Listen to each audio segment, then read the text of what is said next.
Alors j'ai réussi à faire une alimentation stabilisée à partir d'une alimentation de HPG2. C'est une alimentation qui va de 1 volt à 30 volts. Et en dessous des bornes, tu peux même alimenter des périphériques USB. Dans ce cas-ci, c'est la première alimentation que j'ai réalisée pour MIC. Alors celle-ci, c'est celle que j'ai conçue pour moi.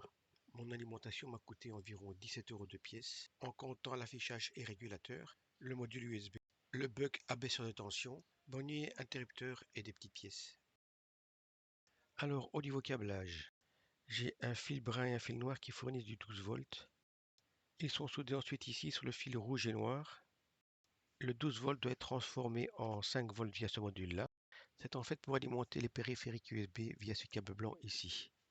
Donc on a deux ports USB 2 et un port USB-C. Ce 5 volts va aussi alimenter aussi via le câble rouge et noir ici, le ventilateur interne de l'alimentation. Car sans ça, il est alimenté constamment en 12 volts et donc trop bruyant. Nous avons aussi le câble vert et gris ici, qui vont à l'interrupteur ici et en les court-circuitant, tu allumes l'alimentation.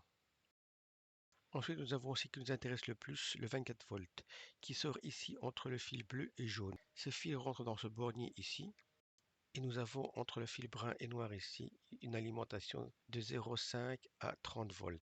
Oui, je dis bien 30 volts, malgré que la tension d'entrée est de 24 volts. Alors je te fais un petit tour rapide de l'alimentation stabilisée. Ici tu vois la lime de l'HPG2. Là en dessous, 4 aspérités prêtes à accueillir les pattes en caoutchouc. Sur le côté gauche, nous avons aussi des grilles de ventilation comme sur le côté droit. Et en bas ici, un niveau de charge pour des batteries du type 18650 que je peux implémenter par la suite. Et j'ai ça aussi sur mon boîtier. Bon, à présent, qu'est-ce que ça donne en pratique?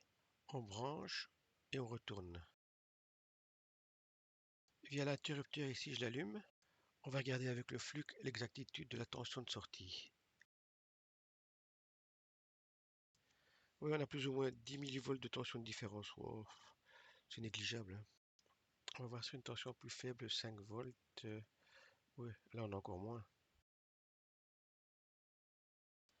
Maintenant, je vais brancher un gros ventilateur 12 cm et je vais augmenter progressivement la tension de 5 volts à 13-14 volts par là. Oui, ça marche. Et en plus, on voit le courant augmenter aussi de 200 millivolts à 360 et quelques. À présent, voici le dessin de la conception de mon boîtier.